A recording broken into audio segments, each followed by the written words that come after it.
কি দিবেন?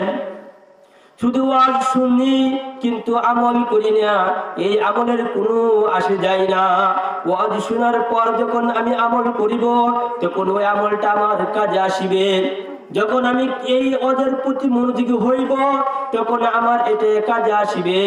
যখন উলামায়ে কেরামরা যে আলোচনা করেন ওই আলোচনাগুলো যখন মনোযোগ দিয়ে শুনব এবং আমল করিব তখন এগুলোই আমাদের কাজে আসবে।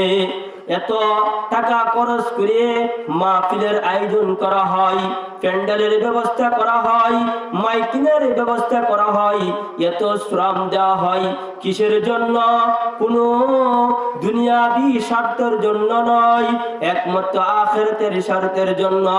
দুনিয়াবি কোন প্যান্ডেল তৈরি করলে তখন যুবকরা ওখান থেকে টাকা পায়, টাকা নিয়ে তারা খরচ করে। আর আখিরাতে আর এই মাহফিলগুলো যখন চলে, মাহফিলগুলোর মধ্যে যুবকরা যখন শ্রম দেয় এখান থেকে তারা কোনো বিনিময় নেয় না। যুবকদের একটা উদ্দেশ্যই থাকে, একমাত্র মাহফিল যাতে পরিপূর্ণ হয় এবং এলাকার মানুষের ভিতরে কুরআন এবং হাদিসের আলোচনা তারা শুনতে পারে এবং আমল করতে পারে।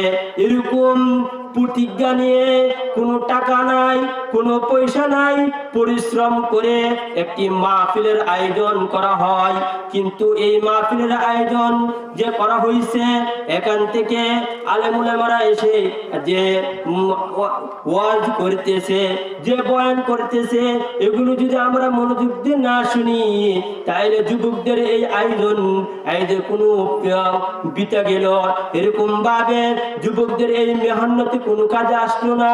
আর যদি আমরা উলামাদের আলোচনাগুলো মনোযোগ দিয়ে শুনি, মাহফিলে এসে বাড়িতে না শুয়ে প্যান্ডেলে এসে যখন সরাসরি উলামাদের মুখ দেখে যখন আলোচনাগুলো শুনিব তখন যারা এত শ্রম দিয়েছে মুরব্বী ভাইয়েরা, এরকম মুরব্বী বাবারা, যুবক ভাইয়েরা যারা এরকম শ্রম দিয়েছে তাদের এই শ্রমগুলো তখন কাজে লাগবে।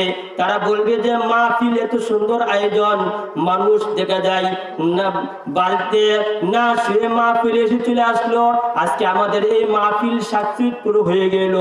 এই জন্য আমি বলি ও আমার মুসলমান ভাই বোনেরা এলাকার, আজকের এই মাহফিল আপনাদের নাজাতের মাহফিল, আজকের এই মাহফিল কবরবাসীদের নাজাতের মাহফিল।